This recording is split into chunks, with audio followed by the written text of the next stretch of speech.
Elle était invisible, jusqu'à ce qu'une porte d'ascenseur bloquée la force à être vue. Une nuit allait tout changer. Un inconnu, un secret et l'humiliation qui allumeraient sa guerre silencieuse. Marina prend une profonde inspiration devant le miroir de l'hôpital. Son uniforme blanc est comme une armure contre le monde qui l'ignore. Dehors, les voix des médecins résonnent dans les couloirs, ils célèbrent des succès qui n'ont jamais porté son nom. Après 5 ans en tant qu'infirmière, elle connaît chaque visage, chaque histoire, mais son propre rêve de danse est oublié, comme la housse en plastique jaunie sur le canapé détesté de sa colocataire, Sarah. « Tu vas un jour enlever cette housse ?» taquine Sarah, ajustant sa robe de danse. Marina sourit sans un mot. La représentation du soir au Théâtre Métropole est sa seule évasion, mais même cela, sa chef, Madame Dubois, le qualifie de simple « passe-temps », pas une carrière. Le service s'étire entre les antibiotiques et les dossiers. Dans la chambre 412, M. Bernard crache avec colère sur de nouveaux tests. « Vous ne savez faire que de la paperasse. » Marina essuie sa sueur sans réagir. Mais Madame Dubois apparaît soudain derrière elle, d'une voix cinglante. « Laissez le patient, Mademoiselle Leroy. » Le placard à fournitures est un désordre. Le surnom, Mademoiselle Leroy, toujours froid, jamais Marina, sonne comme un saut d'invisibilité. À 18h45, son cœur s'emballe. « N'oublie pas ma représentation à 19h, crie-t-elle à Sarah. Mais le destin tend des pièges, dans l'ascenseur menant au hall, les lumières clignotent. Un claquement sec. L'obscurité. 3 personnes piégées, Marina, un homme sentant le cocktail de crevettes et une femme hyperventilant. Respirez profondément, ordonne Marina, luttant contre sa propre panique. Dans le noir, l'homme trébuche contre elle. Pardon, murmure-t-il. Sa voix est un fil de calme dans le chaos. Elle ne voit pas son visage, mais sent la chaleur de sa main qui tient la sienne un instant. Dehors, Sarah danse seule. Marina manque la représentation, mais gagne un secret. Dans cette obscurité, quelqu'un l'a écoutée. L'ascenseur reste immobile. Le cœur de Marina s'accélère contre ses côtes. La femme qui hyperventilait est maintenant plus calme, grâce aux instructions de Marina. L'homme, celui dont la main a touché la sienne, reste silencieux, mais sa présence est presque palpable dans l'obscurité absolue. « Quelqu'un d'entre vous a déjà entendu parler de claustrophobie ?» demande la femme, tentant de couvrir sa panique avec un humour faible. Marina reconnaît la tactique. Elle la pratique chaque jour avec des patients apeurés. « Nous ne sommes pas seuls ici, » répond Marina, sa voix ferme comme une ancre. « Et nous ne resterons pas bloqués pour toujours. Il y a un bouton d'urgence. » Elle tend la main, trouve le panneau de commande par le toucher. Ses doigts appuient. Rien. À nouveau. Le silence. L'homme bouge. Elle l'entend respirer plus près. « Laissez-moi essayer, » dit-il. Sa voix est calme, maîtrisée, avec un accent que Marina ne peut pas identifier. Peut-être de l'extérieur de la ville. Peut-être de très loin. Il appuie aussi sur le bouton. La même vide répond. « Magnifique, » murmure la femme. « Nous allons mourir ici. Piégés dans un ascenseur qui sent les crevettes. » Marina rit. C'est involontaire, mais authentique. Et puis l'homme rit aussi, un son vrai qui résonne contre les parois métalliques. Même la femme cède à l'absurde. Les minutes passent. Ou les heures. Le temps est étrange dans l'obscurité. Il parle de choses triviales pour éviter la panique. Des représentations de danse, du travail à l'hôpital, des vies qui ne se touchent pas, mais qui sont maintenant entrelacées dans ce moment. « Pourquoi tu quittais l'hôpital ?» demande Marina à l'homme. « Le travail, » répond-il brièvement. « Et toi ? Tu avais l'air pressé. »« J'avais un rendez-vous important, » dit Marina, et sa voix porte une tristesse qu'elle ne peut pas cacher. « Mais je crois que je l'ai manqué. »« Parfois, ce que nous perdons n'est pas vraiment perdu, » répond l'homme. Il y a quelque chose de poétique là-dedans, quelque chose qui touche Marina de façon inattendue. Elle aimerait voir son visage. Elle aimerait retenir ce moment différemment, pas comme une captivité, mais comme une rencontre. La femme essaie de se distraire et commence à raconter des histoires sur les danseurs qu'elle a vus à la représentation. Marina écoute, et pour un instant, elle oublie qu'elle est piégée. Oublie qu'elle est invisible. Dans cet ascenseur, quelqu'un l'écoute vraiment. Quelqu'un fait attention à elle. Tu danses? Demande l'homme à Marina. Elle hésite. Elle n'avait jamais avoué cela à un étranger. Mais dans l'obscurité, les vérités semblent venir plus facilement. Oui, confesse-t-elle. Ou je veux danser. C'est compliqué. Ce qui est meilleur est toujours compliqué, dit-il. Et Marina sent qu'il comprend quelque chose qu'elle apprend à peine. Puis, soudainement, les lumières clignotent. Une fois.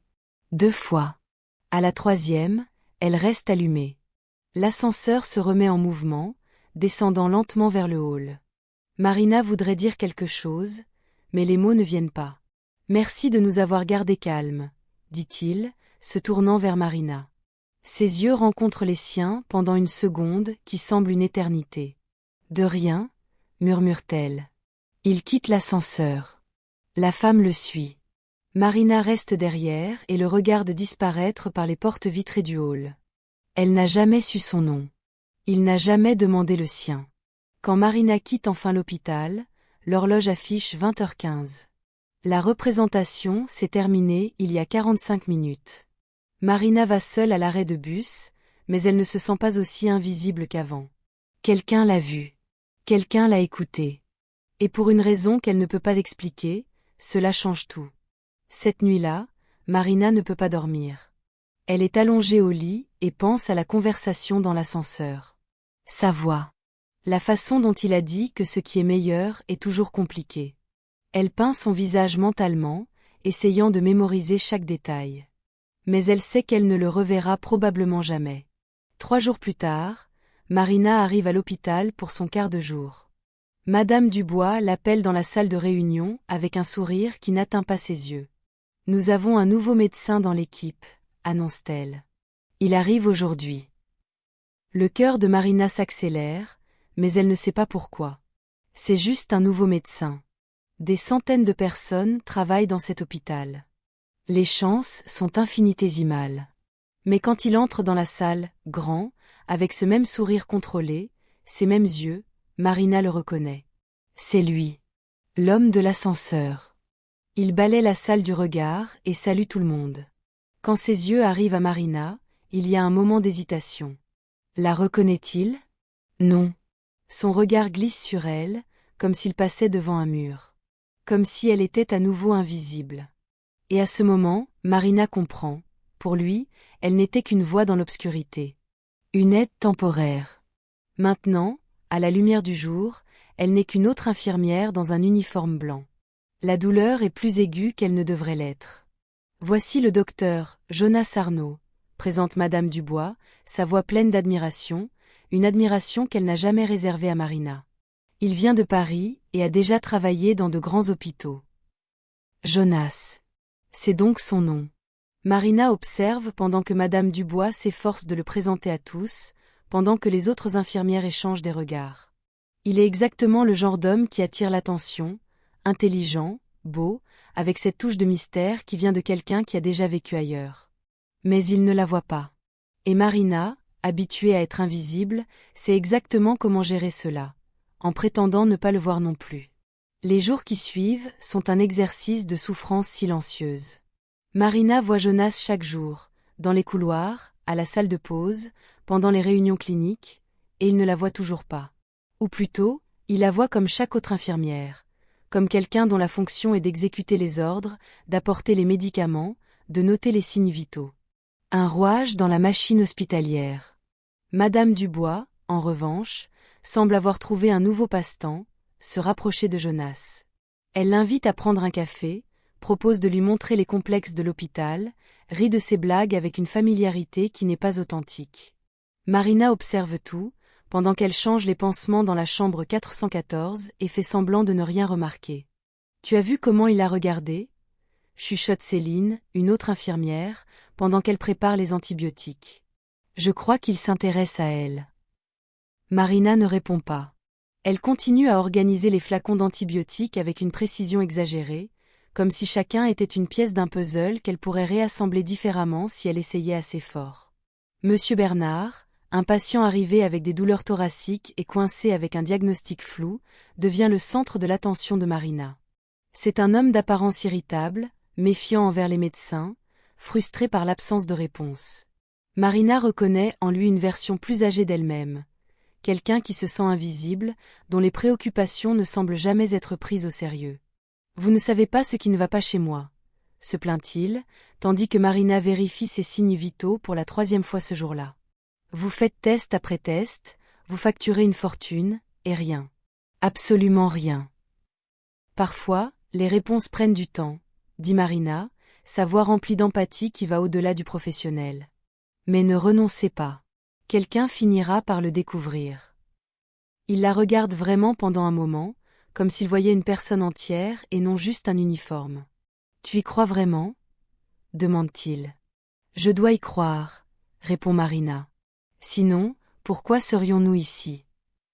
Cette nuit-là, Marina quitte l'hôpital avec une sensation étrange.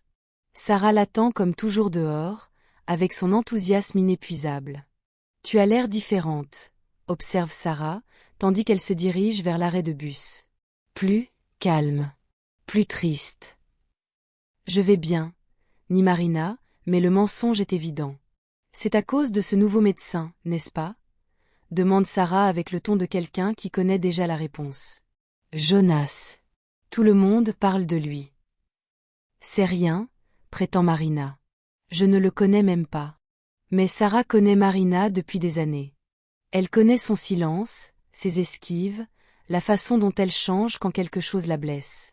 Tu mérites quelqu'un qui te voit, Marina, dit Sarah, sa voix douce. Vraiment. Pas quelqu'un qui passe à côté de toi, comme si tu n'existais pas. Marina ne répond pas.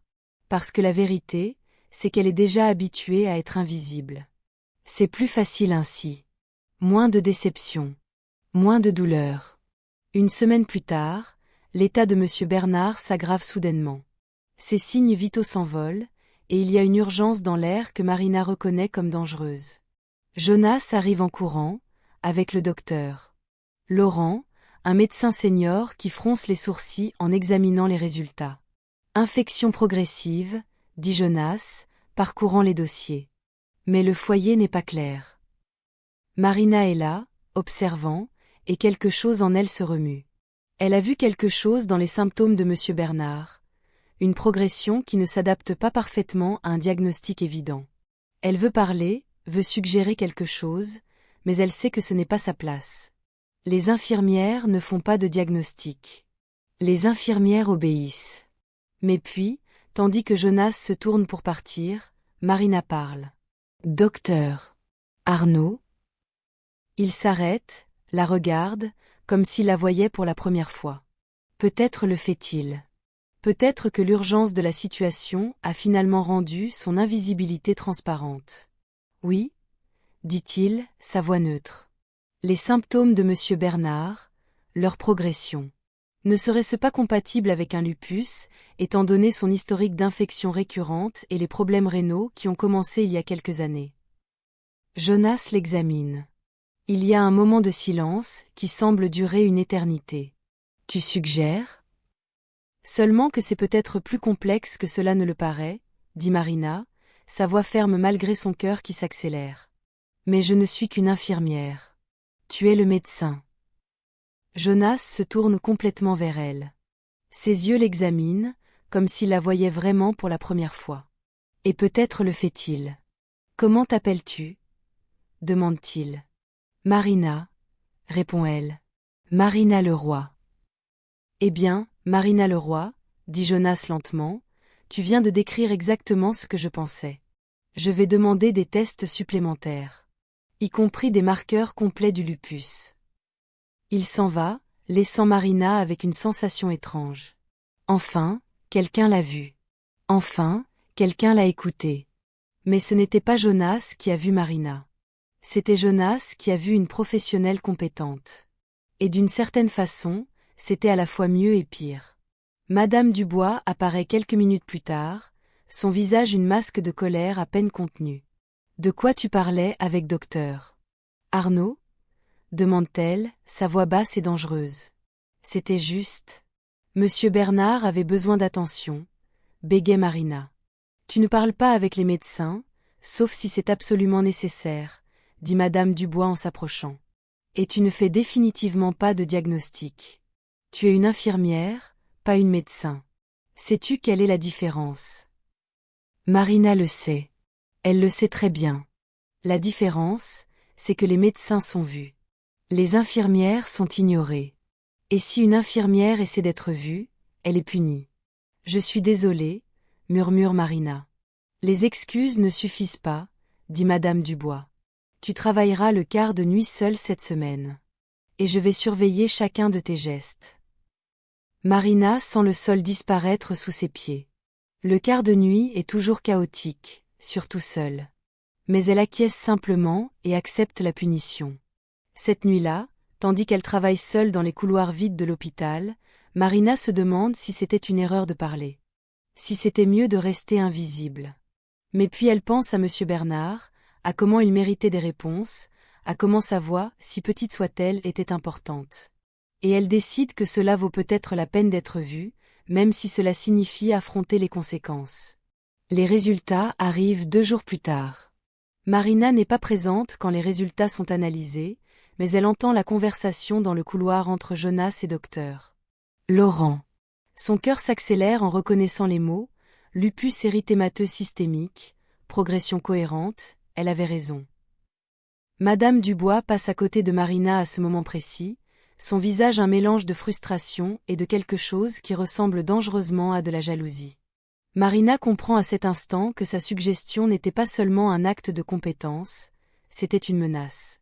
Une infirmière qui pense, qui observe, qui offre des intuitions, est une infirmière qui remet en question l'autorité. Et madame Dubois ne tolère pas les questions. Le quart de nuit reste une punition. Marina travaille seule, tandis que les autres infirmières jouissent du quart de jour plus calme. Elle court entre les chambres, vérifie les patients, administre les médicaments, nettoie, toujours nettoie. Ses pieds la font souffrir. Son dos proteste. Mais Marina continue, parce que c'est ce qu'elle a toujours fait. La nuit de jeudi, Jonas apparaît à l'étage. Il ne devrait pas être là, son quart s'est terminé à 18h, mais il fait une dernière vérification chez monsieur Bernard avant de quitter l'hôpital. Marina le voit à travers la vitre de la chambre, examinant les graphiques, vérifiant les notes. Quand il sort, leurs regards se croisent. Cette fois, il y a de la reconnaissance. Pas seulement professionnelle. Quelque chose de plus. Tu es seule ici? Demande-t-il en s'approchant. Oui, répond Marina. Madame Dubois pensait que ce serait efficace. Jonas comprend le message derrière les mots. Il a assez travaillé dans les hôpitaux pour reconnaître les dynamiques de pouvoir, les punitions silencieuses, les hiérarchies toxiques. Monsieur Bernard répond bien au traitement, dit Jonas. Grâce à toi. Ton observation a fait toute la différence. Marina sent quelque chose en elle se briser, non pas de douleur, mais de soulagement. Quelqu'un a reconnu. Quelqu'un a vu.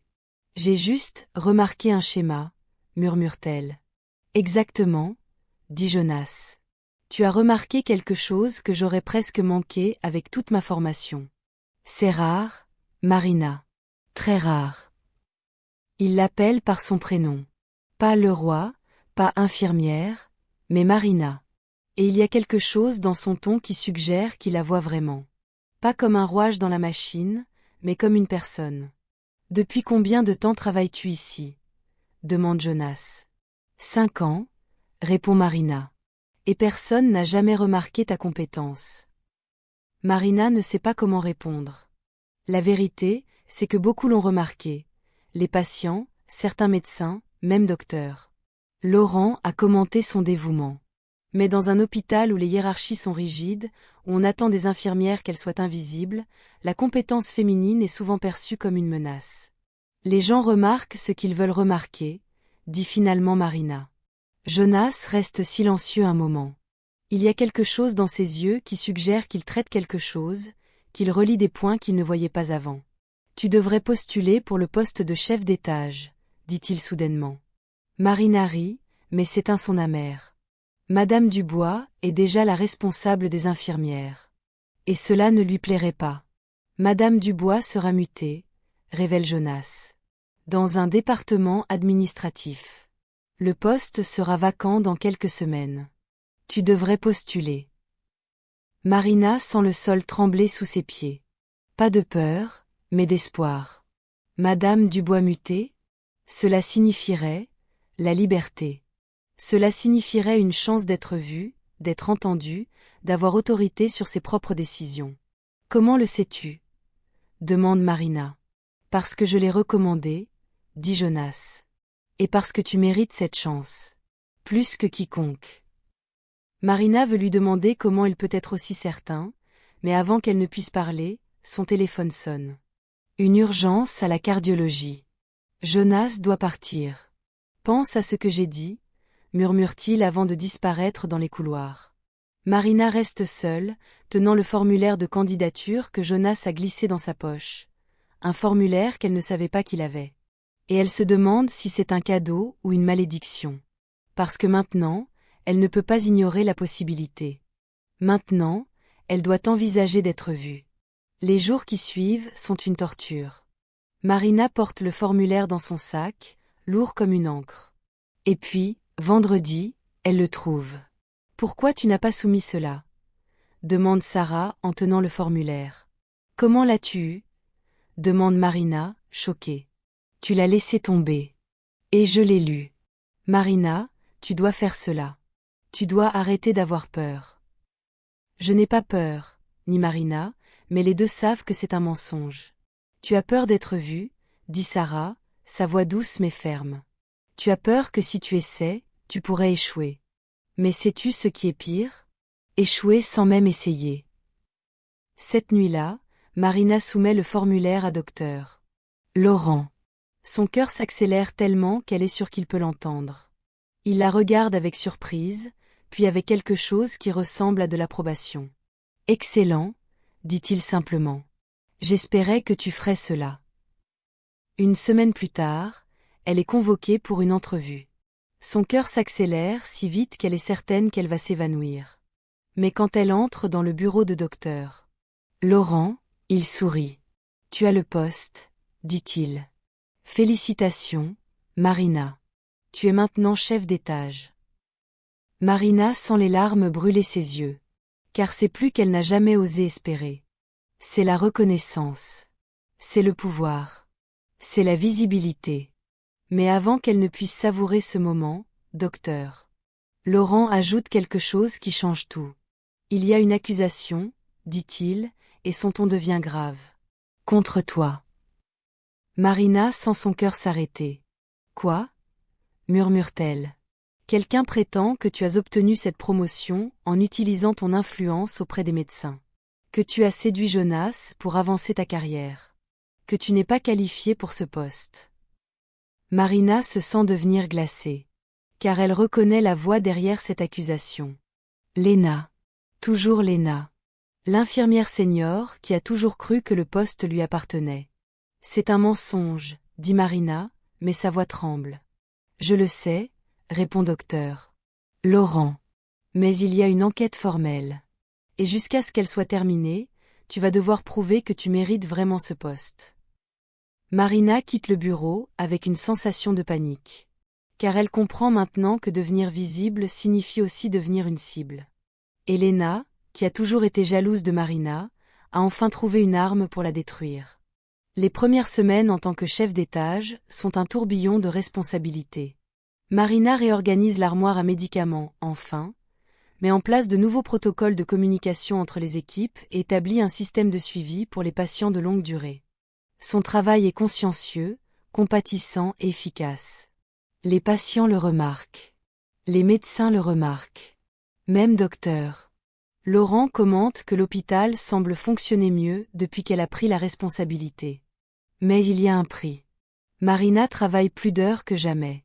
Ses quarts s'allongent, ses jours libres disparaissent.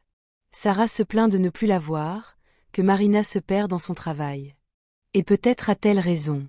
Car quand Marina ne travaille pas, elle pense au travail. Quand elle devrait danser, elle vérifie des rapports. Quand elle devrait vivre, elle n'existe que professionnellement. Et puis il y a Jonas. Il apparaît dans son bureau, la petite pièce qui est maintenant la sienne, avec du café et des conversations qui commencent par des protocoles hospitaliers, mais dérivent inévitablement vers des sujets personnels. Il demande à propos de sa famille, ses rêves, pourquoi une femme aussi talentueuse a passé 5 ans invisible dans un hôpital. Parce que personne ne m'a demandé d'être plus, répond Marina un après-midi, tandis qu'elle vérifie les dossiers des patients. Je te le demande, dit Jonas, et il y a quelque chose dans son ton qui fait que Marina lève les yeux du document. Il est assis sur la chaise à côté de son bureau, et il y a une proximité entre eux qui n'était pas intentionnelle, mais absolument palpable. Marina sent son cœur s'accélérer. « Me demandez quoi ?» demande-t-elle, bien qu'elle sache exactement ce qu'il veut dire. D'être plus. D'être toi-même. Complètement. Pas seulement l'infirmière compétente ou la leader dévouée. Mais Marina.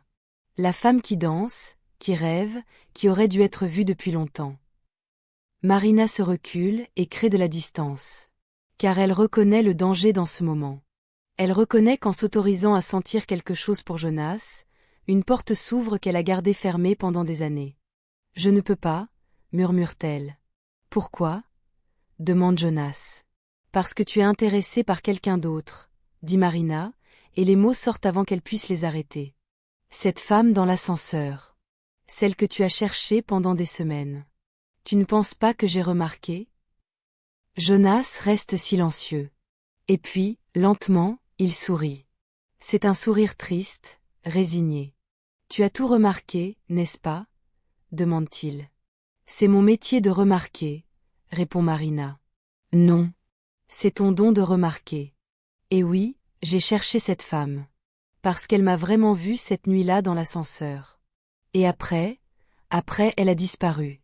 Et j'ai passé des semaines à la chercher, parce qu'une partie de moi savait qu'elle était importante. Marina sent quelque chose en elle se briser. Car elle comprend maintenant, Jonas la cherchait. La femme dans l'ascenseur. Marina, qui était assez courageuse pour parler à un étranger dans l'obscurité. Et maintenant ? demande Marina, sa voix à peine un murmure.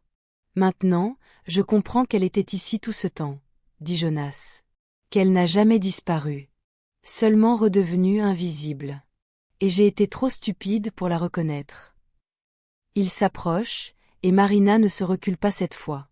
Leurs yeux se rencontrent, et il y a un moment qui semble figer le temps. Et puis la porte s'ouvre. Léna entre, son expression un mélange de colère et de triomphe. Eh bien, dit-elle, sa voix venimeuse. Il semble que nous ayons une petite romance ici. Comme c'est peu professionnel. Marina et Jonas se séparent immédiatement, mais c'est trop tard. Léna a déjà vu. Et Léna, bien que techniquement sous surveillance, a toujours des connexions. A toujours du pouvoir. Ce n'est pas ce que cela semble, commence Marina. Non ? demande Léna. Parce que cela semble que tu utilises ta position pour séduire le médecin le plus récent. Comme c'est ironique, étant donné que tu as accusé d'autres de faire exactement cela. Personne n'a accusé personne, intervient Jonas, sa voix froide.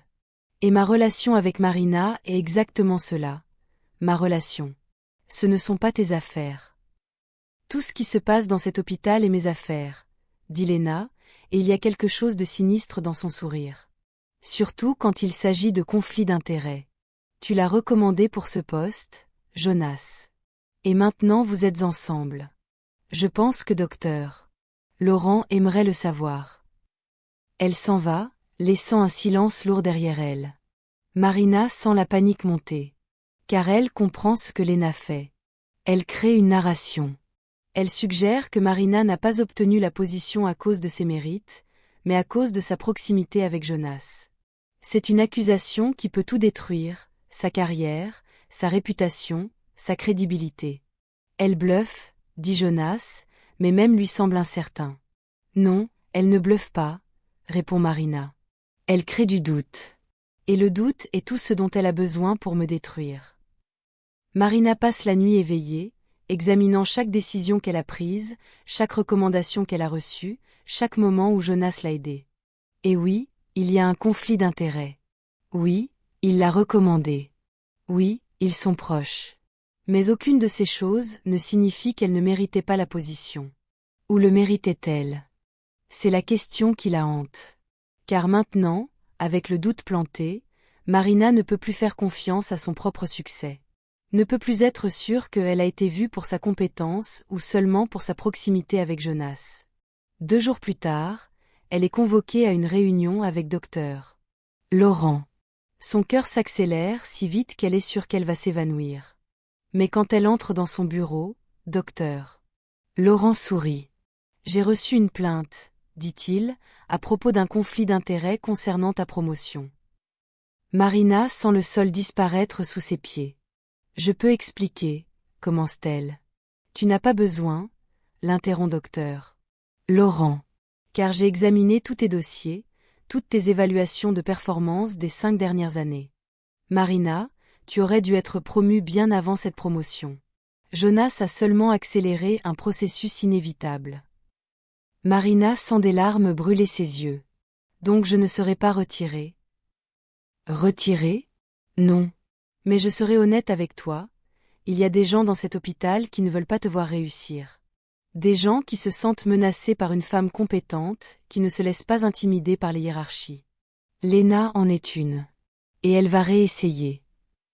Marina quitte le bureau avec un soulagement mélangé à une nouvelle réalisation. Elle a été vue. Elle a été reconnue. Mais le prix d'être vue, c'est qu'il y a maintenant des gens qui veulent la détruire. Cette nuit-là, elle rencontre Jonas à la cafétéria de l'hôpital. Il l'attire dans un coin tranquille.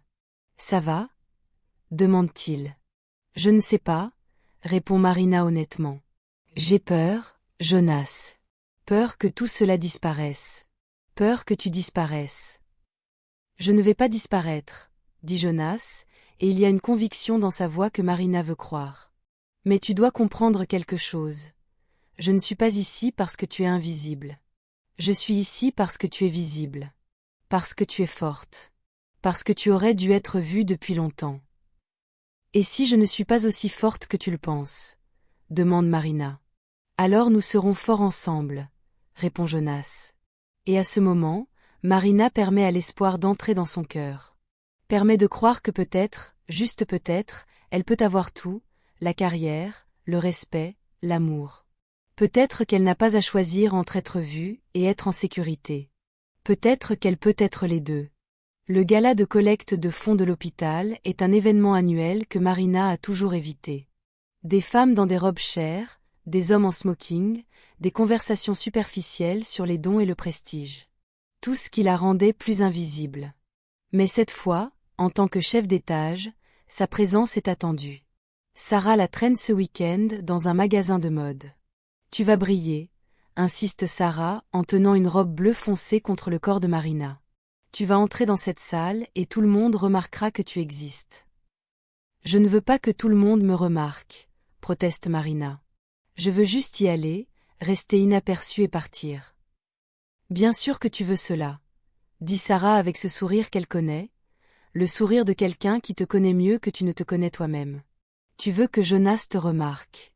Et il le fera. Parce que tu seras magnifique. Marina ne le nie pas. Car ce serait inutile. Car c'est vrai. Car malgré toutes ses peurs, elle veut que Jonas la voie. Veut qu'il la voie, non pas comme la leader compétente ou la collègue réfléchie, mais comme une femme. Comme Marina. Le soir de la gala arrive avec un froid qui promet de la neige. Marina s'habille lentement et observe la femme dans le miroir comme une étrangère. La robe bleue foncée lui va parfaitement et met en valeur ses yeux. Ses cheveux sont détachés et tombent en vagues sur ses épaules. Elle a l'air différente. Elle a l'air comme quelqu'un qui est visible. Dans la salle de l'événement, la foule est exactement comme prévu. Des gens importants, des conversations vides, beaucoup de bruit et peu de substance. Marina circule avec un verre de champagne qu'elle ne boit pas, salue des gens qu'elle ne reconnaît pas, sourit pour des caméras qui ne la voient pas. Et puis Jonas apparaît. Il porte un smoking qui lui va parfaitement sur ses larges épaules, et il y a quelque chose dans ses yeux quand il rencontre les siens qui fait oublier à Marina comment on respire. Il s'approche, ignorant complètement les autres gens autour de lui. « Tu es venu, » dit-il, comme s'il avait douté qu'elle apparaisse. « Je suis le chef d'étage, » répond Marina, sa voix plus ferme qu'elle ne se sent. Ma présence était attendue. Ce n'est pas la raison pour laquelle je suis heureux que tu sois venu, dit Jonas, et il y a quelque chose de vulnérable dans son ton qui désarme complètement Marina. Ils se parlent pendant des heures, ou peut-être des minutes, Marina perd la perception du temps. Jonas parle de son enfance à Lyon, pourquoi il est devenu médecin, du moment où il a compris que la médecine n'était plus que simplement guérir les maladies, c'était voir les gens. Mon mentor m'a dit une fois, raconte Jonas, que les meilleurs médecins sont ceux qui voient vraiment leurs patients. Qui comprennent qu'au-delà de la maladie, il y a une personne. Une vie. Des rêves. Marina l'écoute, et elle sent quelque chose en elle se transformer. Car elle reconnaît dans ses paroles une philosophie qu'elle a toujours portée. Que voir quelqu'un, vraiment le voir, c'est un acte d'amour. Et toi ? Demande Jonas. Pourquoi tu danses ? Marina hésite. Elle n'a jamais parlé de la danse à quelqu'un au travail. Mais dans ce moment, avec Jonas la regardant comme si elle était la seule personne au monde, les mots viennent facilement. Parce que quand je danse, je suis visible, confesse-t-elle. Quand je danse, je ne suis pas invisible. Je suis moi-même. Complètement. Tu n'es jamais invisible, dit Jonas. Du moins pas pour moi.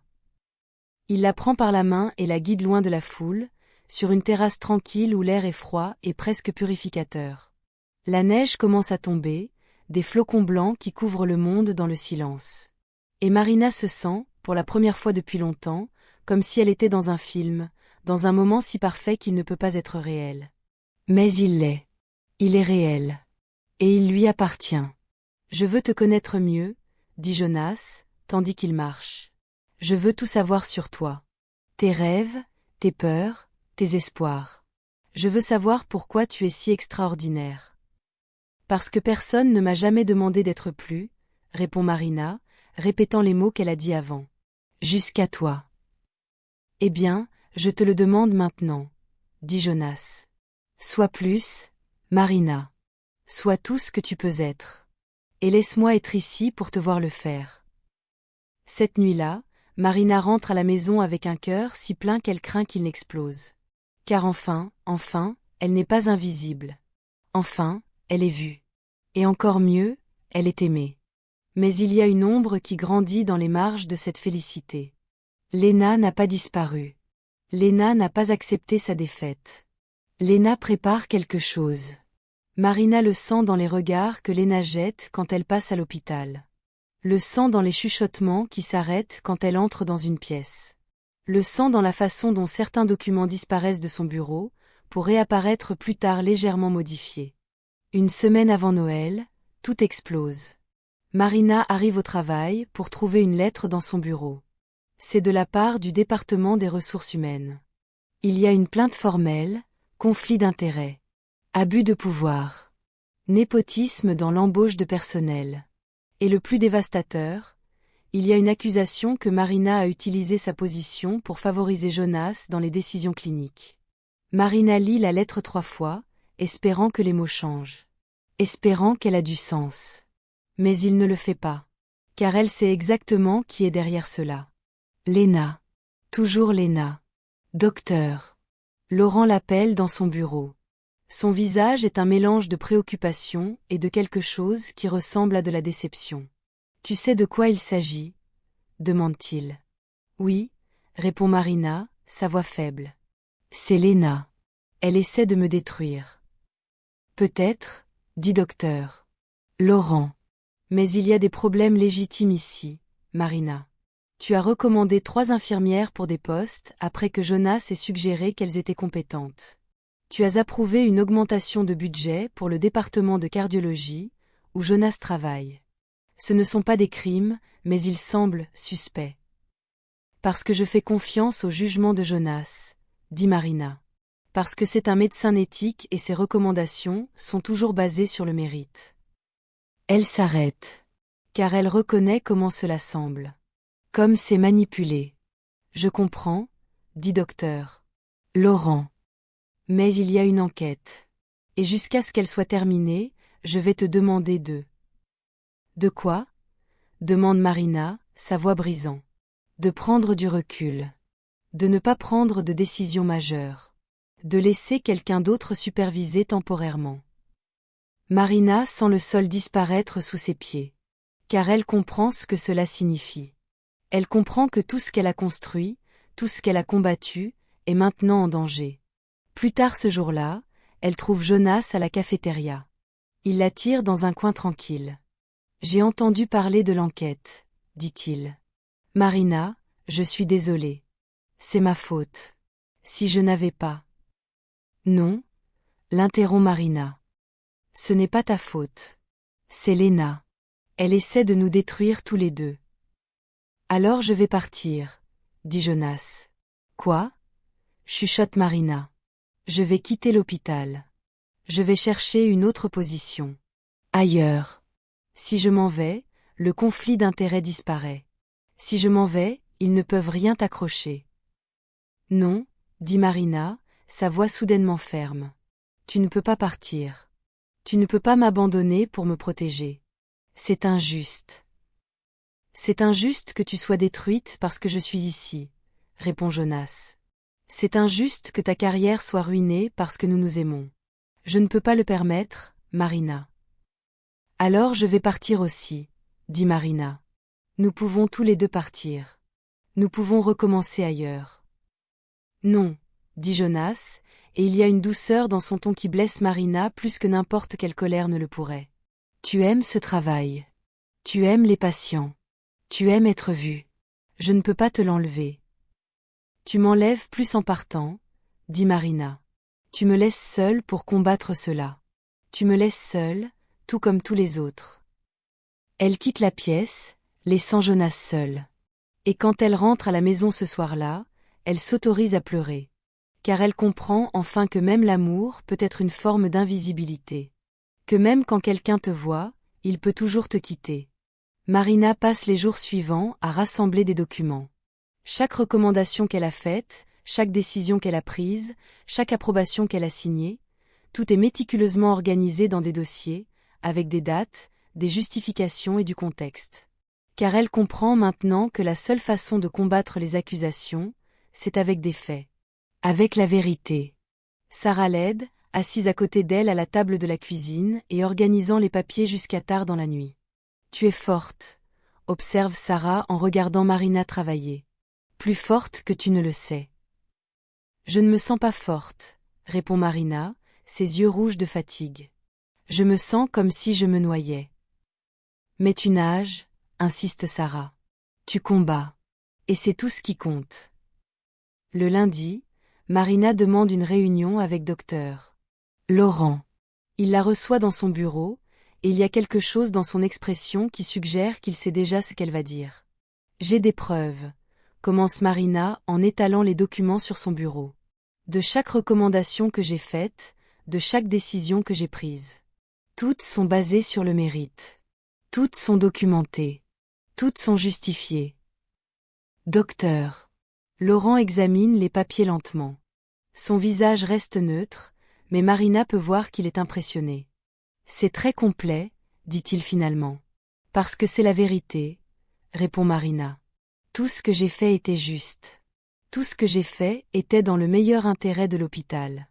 Et si Lena pense qu'elle peut me détruire avec des mensonges, elle s'est trompée. »« Marina, » commence Docteur Laurent, et il y a quelque chose dans son ton qui terrifie Marina. « Quoi ?» demande-t-elle. « Il y a une autre accusation. Cette fois contre Jonas. » Marina sent son cœur s'arrêter. « Quoi ?»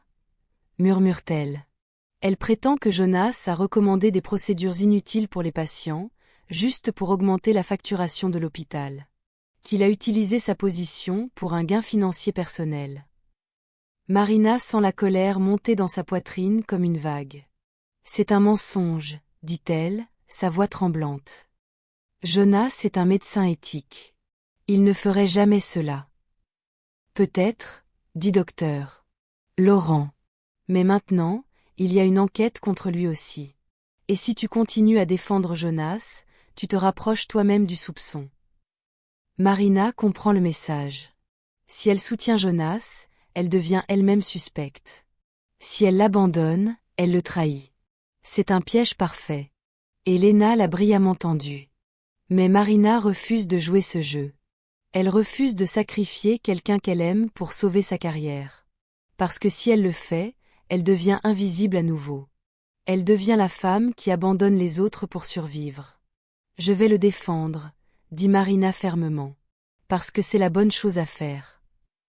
Les semaines qui suivent sont un cauchemar bureaucratique. Des entrevues, des interrogatoires, des documents examinés sous chaque angle. Mais Marina ne cède pas. Elle documente tout. Elle répond à chaque question avec honnêteté. Elle refuse de se plier. Et puis, une nuit, elle reçoit un appel de Jonas. « Je vais partir », dit-il, sa voix plate. « Non », répond Marina immédiatement. « Tu ne peux pas partir. »« Je dois », insiste Jonas. « Marina, je ne peux pas te faire cela. Je ne peux pas te voir détruite parce que je suis ici. »« Alors ne pars pas », dit Marina. « Reste et combat. Avec moi. Côte à côte. » Il y a un long silence. « Tu crois que je peux gagner ?» demande Jonas. « Je crois que nous pouvons gagner », répond Marina. « Ensemble. » Jonas accepte de rester. Et ensemble, ils rassemblent des preuves. Jonas examine chaque procédure qu'il a recommandée, chaque décision qu'il a prise. Et chacune d'elles est justifiée. Chacune d'elles était médicalement nécessaire. Il n'y a aucune preuve de fraude. Il n'y a aucune preuve d'immoralité. À la fin de la 2e semaine, les résultats sont annoncés. Marina est complètement exonérée. Chaque accusation contre elle est jugée sans fondement. Chaque décision qu'elle a prise est validée comme appropriée. Et plus important encore, Lena est accusée de diffamation, d'abus de pouvoir et de harcèlement. Lena est renvoyée. Marina reçoit la nouvelle de docteur. Laurent dans son bureau, le même bureau où tout lui a été enlevé, avec des excuses formelles. « Tu as été traité injustement », dit docteur. Laurent, et il y a de la culpabilité dans ses yeux, qui est presque insupportable. « Tu méritais une protection. Tu méritais d'être défendu. »« Je me suis défendu moi-même », répond Marina, et il y a une force dans sa voix qui n'était pas là avant. « Oui, tu l'as fait », reconnaît docteur. Laurent. « Et maintenant, je veux te proposer une promotion. Non seulement de retour à ta position de chef d'étage, mais à un poste de directrice des soins infirmiers. Tu aurais autorité sur tous les départements d'infirmerie de l'hôpital. » Marina sent le sol trembler sous ses pieds. Car c'est plus qu'elle n'a jamais rêvé. C'est la reconnaissance. C'est le pouvoir. C'est la visibilité. « J'accepte, » dit-elle, sa voix ferme. Cette nuit-là, Jonas l'appelle. « Nous avons gagné, » dit-il, et il y a de la joie dans sa voix, qu'elle a manqué. « Nous avons vraiment gagné. »« Oui, » répond Marina. « Nous avons gagné. » Mais tandis qu'elle prononce le mot, la victoire semble étrangement creuse. Car le prix qu'elle a payé pour être vue était élevé. Le prix pour combattre était élevé. Et Marina sait que ce n'est pas la fin. C'est seulement le début. Les mois qui suivent sont une reconstruction lente et délibérée. Jonas revient à l'hôpital, mais cette fois en tant qu'homme différent. Il ne tente pas de cacher sa relation avec Marina. Il ne tente pas d'être invisible. Il la cherche dans les couloirs, l'embrasse devant les collègues, l'appelle ma Marina avec une possession qui est à la fois protectrice et passionnée. Et Marina, enfin, s'autorise à être vue. S'autorise à être aimée. S'autorise à être heureuse. Docteur. Laurent les appelle dans son bureau 3 mois plus tard. « Je voudrais vous offrir une position spéciale, » dit-il à Jonas. « Chef de cardiologie. Avec autonomie totale sur votre département. Vous le méritez depuis longtemps. » Jonas regarde Marina avant de répondre.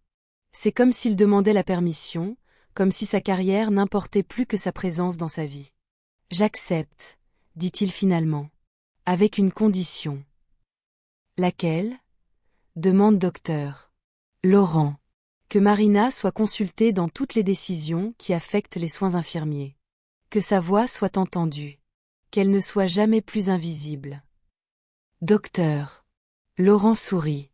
C'est déjà le cas, dit-il. Marina est la directrice des soins infirmiers. Elle a autorité totale. Jonas serre la main de Marina, et il y a quelque chose dans son geste qui dit qu'il comprend enfin. Elle n'a pas besoin de lui pour être vue. Mais il veut être ici pendant qu'elle brille. La vie continue. L'hôpital change. Lena disparaît complètement, transférée à un hôpital dans une autre région, où sa réputation ne la précède pas. D'autres infirmières commencent à postuler pour des postes de leadership, inspirés par l'exemple de Marina. Le système change, lentement, d'une hiérarchie rigide à une structure plus collaborative.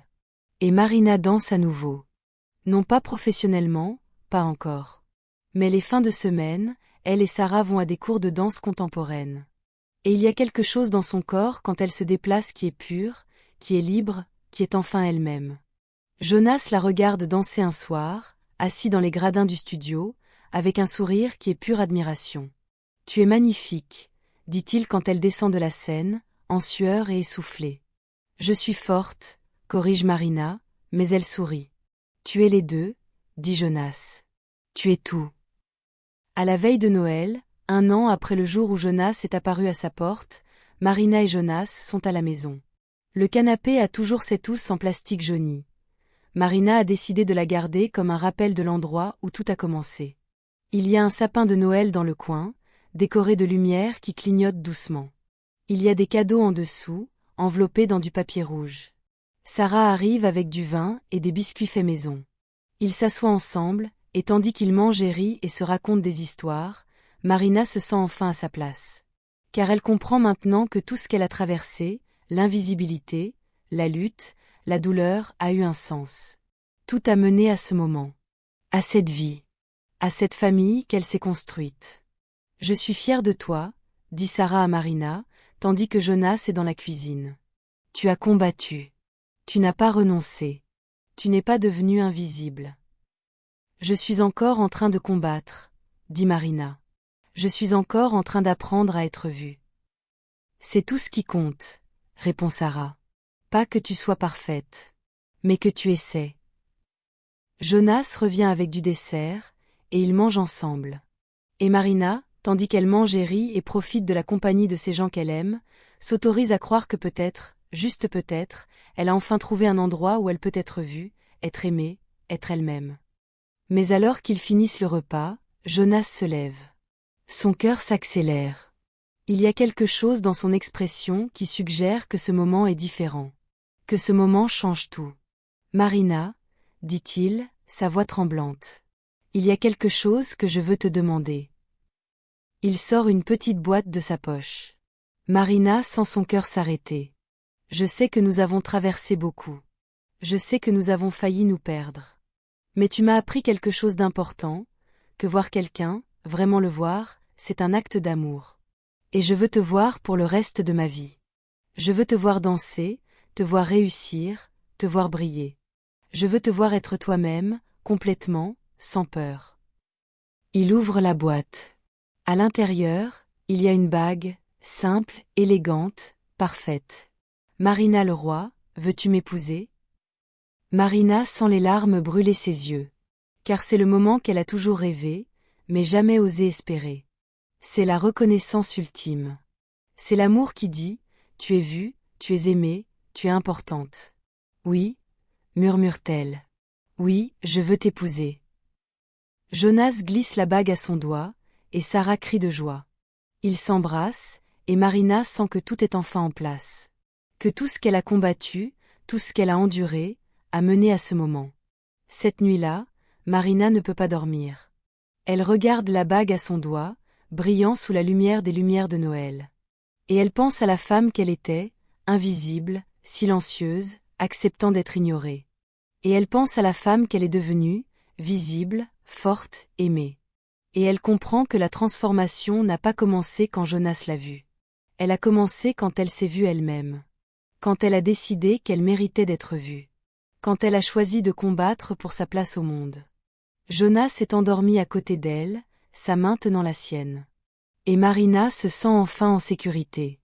Enfin à la maison. Les mois qui précèdent le mariage sont un tourbillon de planification et de joie. Marina et Jonas choisissent une petite église à la périphérie de la ville, avec des vitraux qui projettent des couleurs douces sur les bancs en bois. Sarah devient la demoiselle d'honneur, avec des larmes de bonheur qui ne cessent de couler. Tu vas être magnifique, dit Sarah, en ajustant le voile de Marina le jour du mariage. Et tu sais quoi? Tu l'as toujours été. Tu viens juste de l'apprendre. Marina se regarde dans le miroir. La femme qui la regarde est transformée, non pas par la robe blanche ou le maquillage, mais par la confiance. Par la certitude qu'elle mérite d'être vue. Qu'elle mérite d'être aimée. L'église est remplie de gens, des collègues de l'hôpital, des patients que Marina a soignés, des amis que Jonas s'est fait. Et quand Marina remonte l'allée, tous les regards se tournent vers elle. Mais ce qui compte, c'est le regard de Jonas. Ce regard qui dit « Tu es tout pour moi. Tu es belle », murmure-t-il quand elle arrive à l'hôtel. « Je suis heureuse », répond Marina, et c'est la vérité la plus simple et la plus profonde qu'elle ait jamais dite. Ils échangent leurs vœux, des promesses de voir l'un l'autre, de soutenir l'un l'autre, de ne jamais permettre à l'autre de devenir invisible. Et quand le prêtre les déclare mari et femme, Marina sent que sa vie a enfin commencé. La réception se tient dans un petit restaurant avec vue sur la ville. Il y a de la musique, de la danse, du vin qui coule librement. Et à un moment, Marina se lève et danse, non pas une danse de mariage formelle, mais une danse vraie, celle qui vient de son cœur. Jonas la rejoint, et ils dansent ensemble, seuls au milieu de la foule.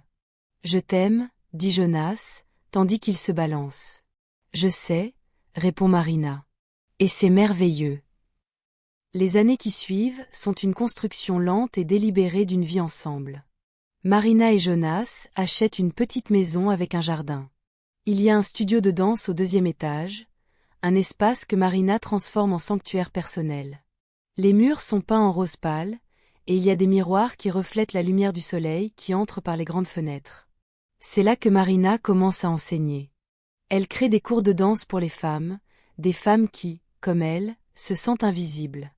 Des femmes qui ont besoin d'apprendre qu'elles méritent d'être vues. Et chaque semaine, elles viennent, et elles dansent, et elles se transforment. « Tu changes des vies, dit Jonas un soir, en regardant Marina enseigner à travers la vitre du studio. « Non, répond Marina. Elles changent leur propre vie. Je leur montre juste comment. » À l'hôpital, Marina continue à grimper. Elle devient directrice des soins infirmiers, puis directrice générale adjointe. Elle met en place des programmes de mentorat pour les jeunes infirmières, des protocoles de communication améliorés, des systèmes qui valorisent la voix de chaque personne, peu importe sa position dans la hiérarchie. Et lentement, l'hôpital change. Les infirmières ne sont plus invisibles. Les patients ne sont plus des numéros.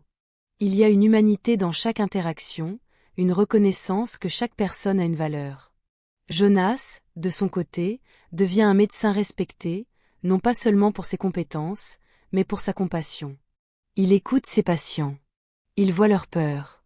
Et il les aide à guérir non seulement leur corps, mais aussi leurs esprits. 3 ans après le mariage, Marina découvre qu'elle est enceinte. Elle le dit à Jonas un matin, en lui montrant le test de grossesse avec des mains tremblantes. « Nous allons avoir un bébé ?» demande Jonas, ses yeux s'emplissant de larmes. « Oui, » répond Marina. « Nous allons avoir un bébé. » Et Jonas la serre dans ses bras, et Marina sent que sa vie est complète. Qu'elle a tout ce qu'elle a jamais rêvé, la carrière, l'amour, la famille, la visibilité. Mais plus que tout, elle a elle-même. Elle s'est trouvée. Et elle ne sera jamais invisible à nouveau. 5 ans plus tard, Marina est assise dans son bureau à l'hôpital. Elle est maintenant la directrice générale adjointe, une position qu'elle n'aurait jamais imaginé occuper quand elle était invisible dans les couloirs. Son système de leadership collaboratif est devenu un modèle que d'autres hôpitaux tentent de copier. Elle est invitée à des conférences, à donner des conférences, à partager son expérience. Et à la maison, elle danse. Non seulement les fins de semaine, mais aussi professionnellement. Elle et Sarah ont ouvert un studio de danse communautaire qui offre des cours gratuits aux femmes qui ont besoin d'apprendre à se voir à nouveau. Le studio s'appelle Visible. Un nom qui porte un poids symbolique que Marina comprend profondément. Jonas est à ses côtés à travers tout cela. Il est le chef de cardiologie, respecté et admiré. Mais plus important encore, il est un mari qui voit sa femme. Qui la célèbre. Qui la soutient. Et il est un père, Leur fils, Léo, a maintenant 3 ans, avec les yeux de sa mère et le sourire de son père. Marina regarde Léo danser dans le studio, ses petits pieds essayant de suivre les mouvements de sa mère. Et elle se demande, verra-t-il le monde différemment? Comprendra-t-il que voir quelqu'un, vraiment le voir, c'est un acte d'amour? Maman, regarde, crie Léo, exécutant un petit saut maladroit. Je te vois, mon amour, répond Marina, et elle le serre dans ses bras. Je te vois toujours. Une nuit, Marina se regarde dans le miroir de sa chambre. Elle a 40 ans maintenant, 10 ans de plus que quand elle a rencontré Jonas dans cet ascenseur. Ses cheveux ont quelques fils gris. Son visage porte les marques du temps et de la vie. Mais quand elle se regarde, elle ne voit pas une femme invisible. Elle voit une femme qui a été invisible, qui a combattu pour être vue, qui comprend enfin que sa visibilité ne dépend de personne d'autre qu'elle-même. Elle voit Marina. Complètement. Enfin. Jonas entre dans la chambre, avec Léo endormi dans ses bras. Il le couche doucement dans le lit entre eux, une habitude que Marina a toujours encouragée, car elle sait ce que c'est que de se sentir seule. « Tu penses à quoi » demande Jonas, s'allongeant à côté d'elle. « À tout » répond Marina. « À la femme que j'étais. À la femme que je suis devenue. À comment tout a changé. »« Tu as changé, » dit Jonas. « Mais tu as toujours été cette femme, forte, intelligente, digne d'être vue. Tu viens juste de l'apprendre. »« Non, » corrige Marina. « J'ai appris à me voir moi-même. Et c'est tout ce qui importait. » Elle se tourne vers Jonas et l'embrasse, un baiser qui porte 10 ans d'amour, de lutte, de victoire. Un baiser qui dit « Merci de m'avoir vu quand j'étais invisible. Merci de m'avoir aimé quand je ne m'aimais pas moi-même. » Quelques mois plus tard, Marina reçoit une invitation à donner une conférence à l'université de la région. Le sujet, leadership féminin dans les soins de santé. Elle accepte sans hésitation. Le jour de la conférence, elle se tient devant une salle remplie de jeunes femmes, des infirmières, des médecins, des administratrices. Et elle raconte son histoire. Elle raconte l'invisibilité. Elle raconte la lutte. Elle raconte la victoire. « Vous êtes toutes invisibles, » dit-elle à la fin de sa conférence. Pas parce que vous êtes faibles, mais parce que le système a été construit pour vous ignorer. Mais vous pouvez changer cela. Vous pouvez vous voir vous-même. Et une fois que vous le faites, personne ne pourra jamais vous rendre invisible à nouveau. Les applaudissements sont assourdissants. Et Marina voit dans les yeux de ces jeunes femmes la même chose qu'elle a vue dans le miroir il y a des années. Le désir d'être vue, le courage de combattre, la détermination de réussir. Ce soir-là, en rentrant à la maison, Marina trouve Jonas et Léo qui l'attendent avec des fleurs et un gâteau fait maison, brûlé sur les bords, mais fait avec amour. « Maman est une héroïne » crie Léo en courant vers elle. « Non, mon amour » dit Marina en le soulevant. « Maman est juste une femme qui a décidé de ne pas rester invisible. » Et tandis qu'elle regarde Jonas et Léo, tandis qu'elle savoure ce moment de bonheur simple et complet, Marina comprend enfin le vrai sens de la visibilité. Ce n'est pas d'être vue par les autres. C'est de se voir soi-même. C'est de reconnaître sa propre valeur. C'est de refuser d'être diminué, ignoré ou effacé. C'est de danser, même quand personne ne regarde. C'est de parler, même quand personne n'écoute.